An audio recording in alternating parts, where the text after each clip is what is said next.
ചെന്നക്കുട്ടിയെ ഈ ചായക്ക് നിറമില്ല, നിറമുണ്ടെങ്കിൽ സ്വാദില്ല. കുറച്ച് മധുരം ഇട്ട് തരുമോ?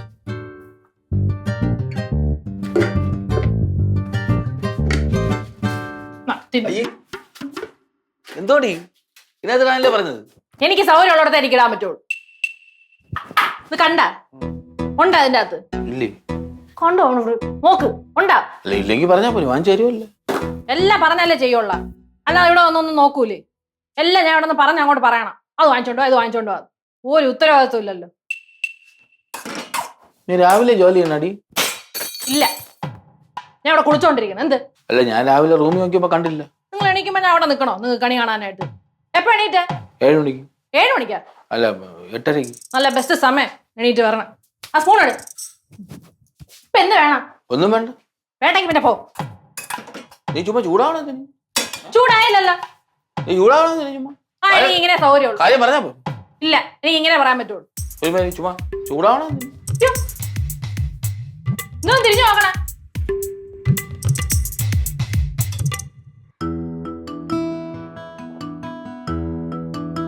എന്താ ഒരുമാതിരി ഒന്ന് എന്താ പറ? ഒന്നുമില്ല. പറഞ്ഞോളെ, നിന്റെ മുഖം എന്താ ഇങ്ങനെ ഇരിക്കുന്നേ? ഇതിപ്പോ എല്ലാ കാര്യം നിങ്ങളെയൊക്കെ ബോധിപ്പിക്കണോ? ഇത് വല്ലാത്ത കഷ്ടമാണല്ലോ ഈ വീട്ടില്. ഇത് കടിച്ചു കീറാൻ വരുന്നല്ലോ. ഇതുപോലെ കടിച്ചു കയറാനാണ് എന്റെ അടുത്ത് എല്ലാവരും നിൽക്കുന്നത്. നിന്റെ അടുത്ത് ആരും ഇരിക്കുന്നത്?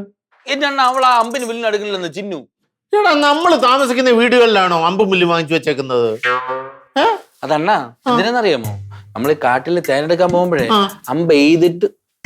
അണ്ണാ ഞാൻ ഒരു ഉപമ പറഞ്ഞത്. ഓ അങ്ങനെ പറഞ്ഞു. എന്റെ പൊന്നു മക്കളെ, നീ കാര്യമായിട്ട് അവർക്ക് സംസാരിച്ചാ മതി. എന്റെ അച്ഛാ, ഞാൻ അവളത് കാര്യമായിട്ട് എന്നെ പറഞ്ഞത്. അവൾ എന്നെ വെട്ടുകത്തിക്ക് വെട്ടിയില്ലെന്നേ ഉള്ളൂ. അതെ, അവള് അത്രക്കാരിയൊന്നും അല്ലെന്ന് എനിക്കറിയാം. അപ്പൊ അണ്ണാ ഞാൻ അത്രക്കാരനാണെന്നാണ് ഞാൻ പറഞ്ഞത്. അല്ല, നീ അത്രക്കാരനാന്നല്ല പറഞ്ഞു. അപ്പൊ എന്റെ വിഷമം എന്താ കാണാത്തത്? അല്ല, നിന്റെ വിഷമം ഞാൻ കാണുന്നുണ്ട്. അവളോട് സൗമ്യമായിട്ട്, അവള് സ്നേഹമുള്ളവളാ. അവിടുത്തെ കാര്യം പറഞ്ഞാൽ മനസ്സിലാവും. അത് എത്ര ഇവന്റെ അടുത്ത് പറഞ്ഞാലും മനസ്സിലാവൂല കേട്ടാ. നിങ്ങൾ എന്തോ കൊണ്ടടിച്ചോണ്ട് പോയി. എടാ, അതൊക്കെ പോട്ടെ. അവിടെ സ്വഭാവമൊക്കെ എനിക്കറിയാം. നീ സമാധാനമായിട്ട് ചെന്നിട്ട് കാര്യമായിട്ട് അവിടുത്തെ ചോദിക്കണം, എന്താ മക്കളെ കാര്യം. അണ്ണാ ചോദിച്ച കാര്യം പറയാത്തോളം മനസ്സിനകത്ത് കയറി ചോദിക്കാനുള്ള ടെക്നിക്ക് ഞാൻ പഠിച്ചിട്ടില്ല. നിന്നോടൊക്കെ എന്തോ ഈ പറയണ്ടേ? അപ്പച്ചി എനിക്ക് ചെവി കേക്കാം. എന്തോ വേണം? വിശക്കണം വല്ലതാ? അല്ല ഇത് അപ്പച്ചി ഇതല്ലേ ഇതിന്റെ കൂടെ കഴിക്കാൻ എന്തേലും ഉണ്ടോ? തോരനേ ആയിട്ടുള്ളൂ. തോരൻ എങ്ങനെ അപ്പച്ചി രാവിലെ കഴിക്കണേ? അപ്പൊ നിനക്കിപ്പൊ എന്ത് വേണം? എന്തേലും താ. വെച്ചക്കണ? ഓ, എനിക്ക് വന്ന് ഉണ്ടാക്കാത്തെന്ത്? 2 കൈ ഉണ്ടല്ലോ. ജോലിയൊന്നും ചെയ്യാൻ പറ്റില്ല നിനക്ക്. ഇവിടെ എല്ലാം ഞാൻ ഉരുട്ടി കൊണ്ട് നിനക്ക് തരണോ? സാധാരണ അങ്ങനെയല്ലേ? ഇന്ന് ഞാൻ കുറച്ച് അസാധാരണമായിട്ടിരിക്കുകയാണ്. നീ പോ. ഒന്നെങ്കിൽ നീ ഉണ്ടാക്ക്, അല്ലെങ്കിൽ നീ പോ. ഞാൻ ഫുഡല്ലേ ചോദിച്ചോളൂ, അതിനിങ്ങനെ കടിച്ചു കയറണം എന്തിന്? നീ പോ പിങ്കി. ചുമ്മാ ദേഷ്യം പിടിപ്പിക്കലേ. പോ നീ. ഉണ്ടല്ലോ പോ. ഓ മിണ്ടണ്ട.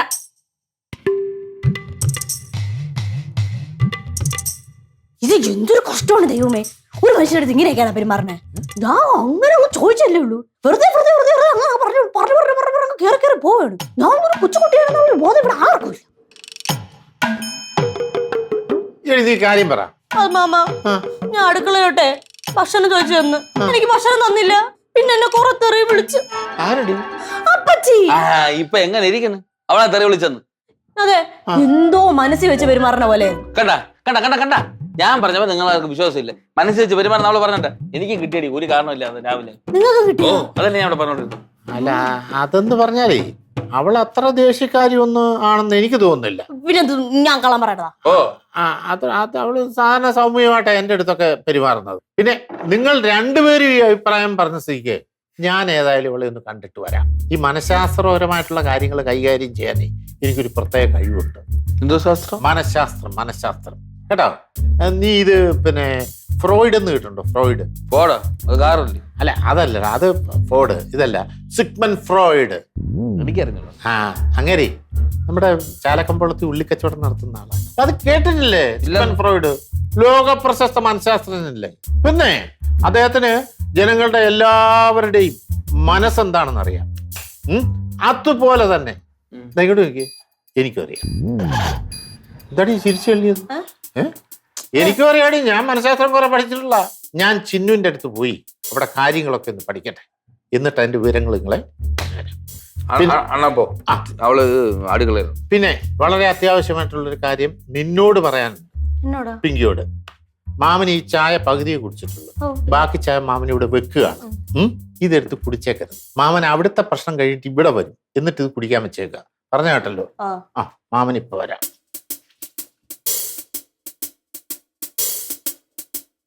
അവിടെ ചെന്ന് കഴിയുമ്പോഴേ എനിക്ക് ഒരു ചായ കുടിക്കേണ്ടി വരില്ല, കഞ്ഞിവെള്ളം തന്നെ വേണ്ടി വരും.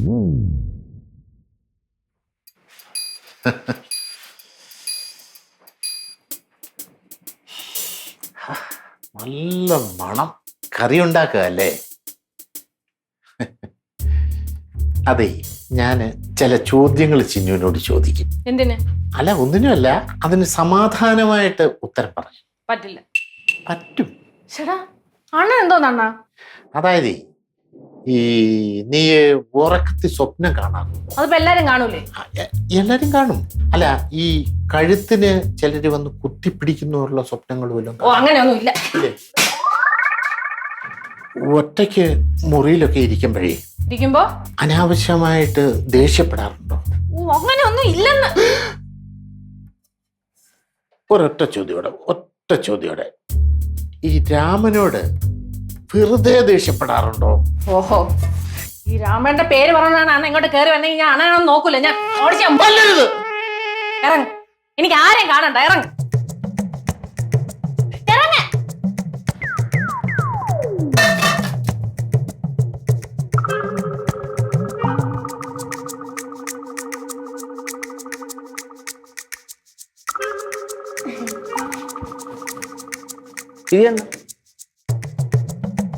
അതെ, എന്തോ പ്രശ്നമുണ്ട്. നന്നായിട്ട് കിട്ടിയല്ലേ? കണ്ടായിരുന്നു? ചെറുതായി. അതായത് എനിക്ക് തോന്നുന്നത് ഇത് ഡുവൽ പേഴ്സണാലിറ്റി, സ്പ്ലിറ്റ് പേഴ്സണാലിറ്റി, അതായത് ദ്വന്ദ്വ വ്യക്തിത്വം, അപര വ്യക്തിത്വം. നോക്ക് കേട്ടില്ലേ? കേട്ടിട്ടുണ്ട്, സിനിമയിലുണ്ടായിരുന്നല്ലോ. സിനിമയിലുണ്ടായിരുന്നല്ല.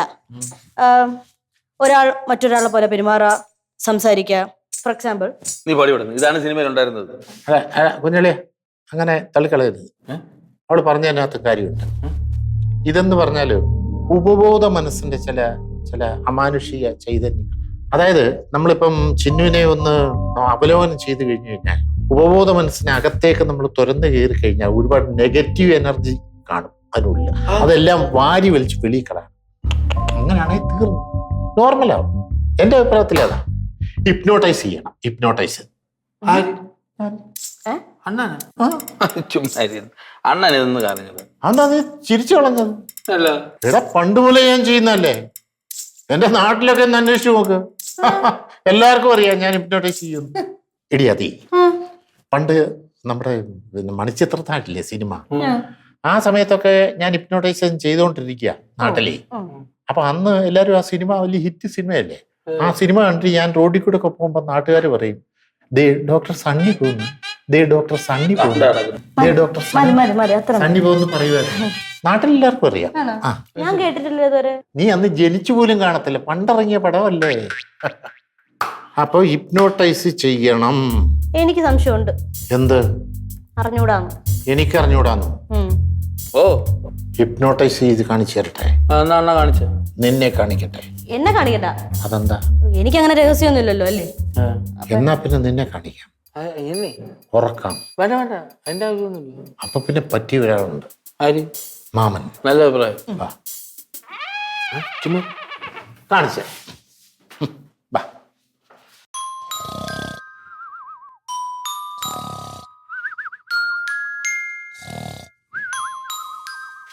ഉറക്കത്തില്ല.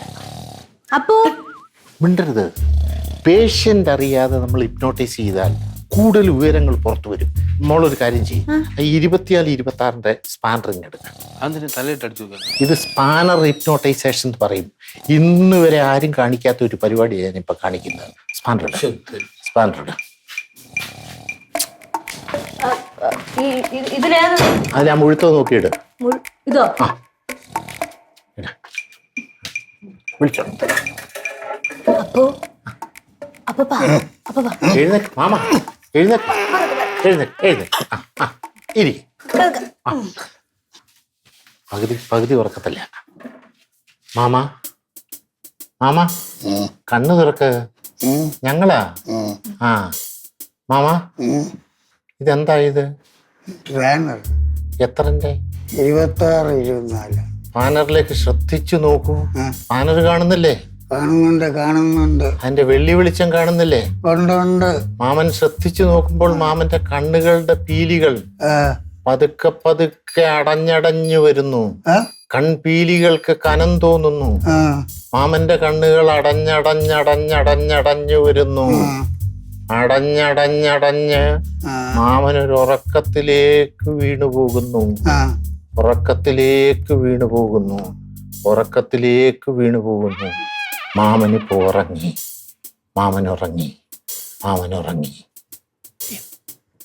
ഉറക്കത്തിലായി. ഇനി എന്ത് ചോദിച്ചാലും പറയും. എന്നാ ചോദിച്ചു. എന്താ പേര്? ഉണ്ണി. ഉണ്ണിയുടെ വീട് എവിടെയാ? തിരുവനന്തപുരം തന്നെ. ഉണ്ണിക്ക് എന്താ ജോലി? വർഷാപ്പ് മേസ്തിരി. ചെറുപ്പകാലമൊക്കെ എവിടെയായിരുന്നു? വെളിനാട്ടിലൊക്കെ ആയിരുന്നു. ആ അവിടുന്ന് പിന്നെ നേരെ ഇങ്ങോട്ട് പോകണം. അത് ശരി. അല്ല ഞാൻ പറഞ്ഞത് ഒരു 18-20 വയസ്സൊക്കെ ഉള്ളപ്പോൾ ഉണ്ണി എവിടെയായിരുന്നു? അത് നാട് തിരുവനന്തപുരത്ത് തന്നെ. ആ വീടിപ്പോൾ ഓർമ്മയിൽ വരുന്നുണ്ടോ? ഉണ്ട്. ആ വീട്ടിനടുത്ത് വീടിന്റെ വടക്കു ഭാഗമുള്ള ആ ഉണ്ണിയുടെ ചെറുപ്പകാലത്തെ ഒരു കാമുകി ഉണ്ടായിരുന്നല്ലോ, സുമതി. സുമതി വീട്ടിൽ വരുമായിരുന്നു. ഓ വരും. എന്തിന്? അവക്ക് എൻ്റെ അടുത്ത് ചെറിയൊരു പ്രേമം.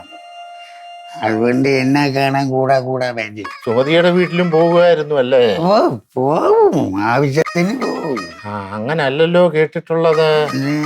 ഒരു ദിവസം രാത്രിയില് ഉണ്ണി സുമതിയുടെ വീടിന്റെ മതിലിയാടി അകത്തിയെന്നു കേട്ടല്ലോ. മതില് ചാടി? ആ പറയൂ ഉണ്ണി. മതിലിയാടിയിട്ട് ഉണ്ണി സുമതിക്ക് എന്ത് സംഭവിച്ചു? ഉണ്ണി പറയൂ. ഉണ്ണി ഉണ്ണി ഉണ്ണി ഉണ്ണി അപ്പു ഉണ്ണി വിളിയണ്ണ. അപ്പു ഞാൻ വിളിക്കില്ലയോ? ഉണ്ണി കൊന്നോ? കൊന്നിട്ടൊന്നുമില്ല. ശ്വാസമുണ്ട്. ഉണ്ണി മാമ എഴുതട്ടെ. മാമ ഉണർത്ത്. എനിക്കത് ഉറക്കാനേ അറിയാവൂ. ഉണർത്താൻ ഞാൻ പഠിച്ചിട്ടില്ല. അണ്ണൻ എന്താണ് പറയണത്? സത്യം. അപ്പു മാമ അപ്പു മാമോ മാമ മാറങ്ങോട്ട് മാറ. അവളെങ്ങോട്ട് പോയതാ? അവള് രക്ഷപ്പെട്ടു. പോലീസിനെ വല്ലതും വിളിച്ചു വീറ. ആരെങ്കിലും വിളിക്കുമായിരിക്കും. മാമ കുപ്പി ഇരിപ്പുണ്ട്. മാമോ കുപ്പി നമുക്ക് മുങ്ങിയാലോ? മുങ്ങാനാ? അണ്ണ ഇതെന്റെ അച്ഛനല്ലേ? അണ്ണ എന്തോ ഭ്രാന്ത് പറയണത്? ആ പറഞ്ഞ പോലെ നിന്റെ അച്ഛനാണല്ലോ. എന്താ കാര്യം? എന്താ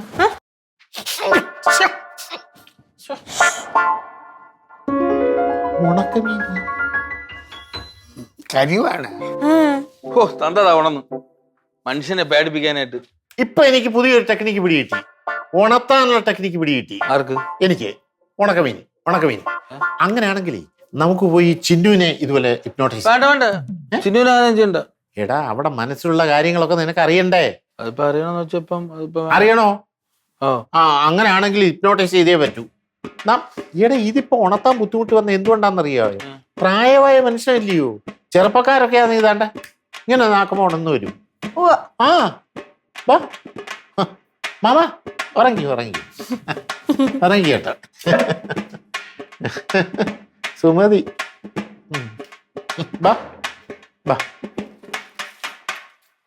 അച്ഛാ ഞാൻ തിരിച്ചു വരാം കേട്ടോ. എന്താണ് പരിപാടി? എന്തോന്നു പരിപാടി നിനക്ക് അറിഞ്ഞൂടെ? ചിന്നുവിനെ ഹിപ്നോട്ടൈസ് ചെയ്യാം. അതെ ഒരു 2 മിനിറ്റ് കൊണ്ട് ചിന്നുവിനെ ഹിപ്നോട്ടൈസ് ചെയ്യാം. അത് നടക്കോടി? അതെ എന്റെ ഉണക്കമീനില്ല കേട്ടോ, ഞാൻ പുറത്ത് കളഞ്ഞ്.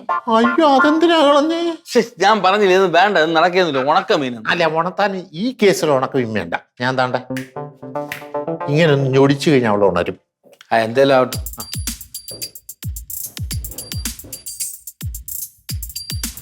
അല്ല നിങ്ങളെന്താ ഇവിടെ വന്നിരിക്കുന്നത്? പിന്നെ നമ്മളെന്ത് ചെയ്യും? അല്ല ഇങ്ങനെ ആള് കൂടി കഴിഞ്ഞാലേ പെട്ടെന്ന് ഉറങ്ങത്തില്ല. ഹിപ്നോട്ടൈസ് ചെയ്യാൻ ബുദ്ധിമുട്ടാ. നിങ്ങൾ പോയി എവിടെങ്കിലും ഒളിച്ചിരിക്കേ. വിളിച്ചിരി അവളെ ഹിപ്നോട്ടൈസ് ചെയ്യും, ഓരോരോ കാര്യങ്ങൾ അവൾ പറയുമല്ലോ, നിങ്ങൾക്ക് അവിടെ ഇരുന്നുകൊണ്ട് രഹസ്യമായിട്ട് കേൾക്കാം. അത് മതി. എന്നാ വാടി. ചെല്ലേ ചിന്നു, ചിന്നു എന്താ? ഒന്നിങ്ങോട്ട് വന്നേ. എന്തിനാ? ഒരു കാര്യമുണ്ട്, ഇവിടെ വന്നിട്ട് പറയാം. എന്തിനാ? പറയാമെന്നേ, വേറൊരു അത്യാവശ്യ കാര്യമുണ്ട്, നല്ല കാര്യത്തിനാ. അല്ല, നീ ഇങ്ങോട്ട് വരുമ്പോഴേ ഒരു പേനയും കൂടെ കൊണ്ടുവന്നേക്കണേ. അടുക്കളയല്ല. പേന ഇല്ലെങ്കിൽ സ്പൂൺ ഇരിപ്പുണ്ടോ? ഓ, കൊണ്ടുവരാ. ആ, സ്പൂണും കൂടെ കൊണ്ടുപോവാ. എന്തുവാ? ഇരിക്കടി. എന്തിന്? വേറൊരു അത്യാവശ്യ കാര്യമുണ്ട് പറയാൻ. ഞാൻ അവിടെ പണി ചെയ്തോണ്ടിരിക്കും. അതൊക്കെ പിന്നെ നമുക്ക് ചെയ്യാം. നിക്ക, സ്പൂണിങ് എന്തിനാണെന്ന് ഒക്കെ ഉണ്ട്. നല്ല മിനുക്കമുള്ള സ്പൂണ് അതിന് അല്ലേ? നീ ഇതാണ്ടായി ഇതിനകത്തോട്ട് നോക്കി. ഒന്ന് പോ മണിക്കൂട്ടാ. രണ്ടേ രണ്ട് മിനിറ്റ് വട്ടാണത്. രണ്ടേ രണ്ട് മിനിറ്റ്. ആ, സ്പൂണിലേക്ക് നോക്കൂ. എന്തിനെന്ന്? നീ ഒന്ന് നോക്കിക്കൊണ്ടിരുന്നേ, ഒരു 2 മിനിറ്റ് ഇതിലേക്ക് കോൺസെൻട്രേറ്റ് ചെയ്യുന്നുണ്ടല്ലോ. കണ്ണ് വേന എടുക്കണമെന്ന്. നോക്കിക്കൊണ്ടിരുന്നോ. നിന്റെ കൺപോളകൾക്ക് കനം അനുഭവപ്പെടുന്നില്ലേ? കൺപോളകളിൽ കനം അനുഭവപ്പെടുന്നു. ചിന്നു, നിന്റെ കണ്ണുകൾ പതുക്കെ പതുക്കെ അടഞ്ഞു വരുന്നു. നിന്റെ കണ്ണുകളിലേക്ക് ഉറക്കം ബാധിച്ചു തുടങ്ങി. കണ്ണുകൾ പതുക്കെ പതുക്കെ അടഞ്ഞു വരുന്നു. കണ്ണുകൾ പതുക്കെ പതുക്കെ അടഞ്ഞ് നീ ഉറക്കത്തിലേക്ക് വഴുതി വീഴുന്നു. നീ ഉറക്കത്തിലായി. നീ ഉറങ്ങി.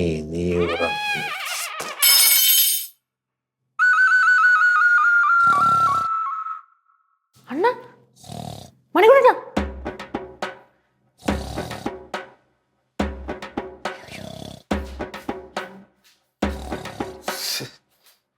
മാമ, അണ്ണാ, ഉറക്കത്തിലേക്ക് വഴുതി വീഴുന്നു. എന്തോ ചേട്ടാ ഇത്? എന്നെ ഇവിടെ വിളിച്ചിരുത്തിട്ട് അണ്ണ കിടന്ന് ഉറങ്ങണത്? അതപ്പച്ചി, അപ്പച്ചിയുടെ മനസ്സിലുള്ള കാര്യങ്ങളൊക്കെ എടുത്ത് പുറത്തിടാൻ വേണ്ടിട്ട് പുള്ളിക്കാരെ ഹിപ്നോട്ടൈസ് ചെയ്ത്. മനസ്സിലുള്ള കാര്യം പുറത്തിടാനോ? എന്തിന്? അത് പിന്നെ നീ എന്തിന് നമ്മളതൊക്കെ ചൂടായത്? ഓ, അതാണ്. നിങ്ങൾക്ക് അറിഞ്ഞൂടെ ഞാൻ എന്തിനു ദേഷ്യപ്പെട്ടെന്ന്? അറിഞ്ഞൂടെ? ഞാനല്ല സാർ പെൻസിൽ എടുത്തത്, എന്റെ അടുത്തിരിക്കുന്ന ഈ രാജശേഖർ. പറ, ഇന്നത്തെ ദിവസം അറിയാമോ? ജൂലൈ 11 അറിയാമോ? ജൂലൈ 11 രാവിലെ 9 മണി. ഞാനും 8Bയിൽ പഠിക്കുന്ന ജ്യോതിലക്ഷ്മിയും കൂടി ബസ് സ്റ്റാൻഡിൽ നിൽക്കുന്നു. ഞങ്ങൾക്ക് പോകാനുള്ള സ്കൂൾ ബസ് അതാ വരുന്നു. അതിനിടയിൽ ജ്യോതിലക്ഷ്മി എന്നെ നോക്കി കണ്ണിറുക്കി കാണിച്ചു. ഞാൻ തിരിച്ചൊന്നും കാണിച്ചില്ല. മണിക്കൂട്ടണ്ണ,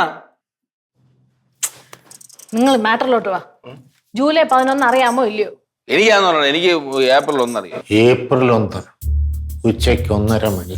ഉച്ചയൂണ് കഴിച്ച് പാത്രവും കഴുകി തിരിച്ചു വരുന്ന വഴിയിൽ എതിരെ വന്ന 9Cയിലെ രാജലക്ഷ്മിയോട് ഞാൻ ഐ ലവ് യു പറഞ്ഞു. അവൾ എന്നെ ചെരുപ്പൂരി കർണത്തടിച്ചു. ഞാൻ തിരിച്ചൊന്നും ചെയ്തില്ല. അപ്പോഴൊന്നും ചെയ്തില്ലല്ലേ? അണ്ണൊന്നും ചെയ്യില്ല, പക്ഷെ ഞാൻ ചെയ്യും. ജൂലൈ 11 എന്റെ ബർത്ത്ഡേ ആണ്. അത് നമുക്കറിയാം ഇല്ലടി, അത് നമുക്ക് എല്ലാവർക്കും അറിയാം. അറിയായിരുന്നു. ഇവിടെ തുടക്കൂടെ അല്ല വളിച്ചൊഴു. മകളെ, ഇതാണ്ട് നീ ഓർഡർ ചെയ്ത കേക്ക്. അപ്പൊ മറന്നില്ലല്ലേ? ഞാൻ പറഞ്ഞില്ലേ, ഇത് പറഞ്ഞില്ല, സർപ്രൈസ് ആയിരുന്നു നിനക്ക്. അതെ. മണിക്കൂട്ടണ്ണ, ബാ കേക്ക് കട്ടിയ. കേൾക്കുന്നുണ്ട്. അവിടെ പോയി നമുക്ക് തിന്നാം. വാ.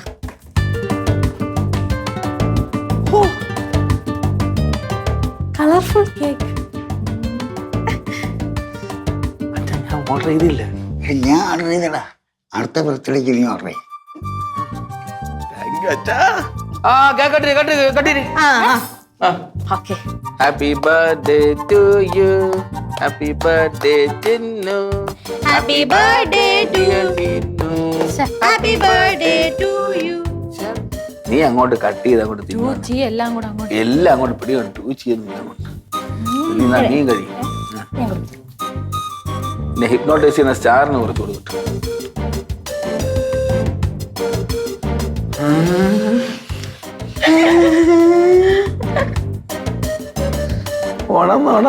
ഇല്ല ഉണക്കമേ വേണ്ടടി, കേക്കായാലും മതി. ഞങ്ങൾ തിരിച്ചു വരികയാണ്. തിരിച്ചു വരികയാണ്.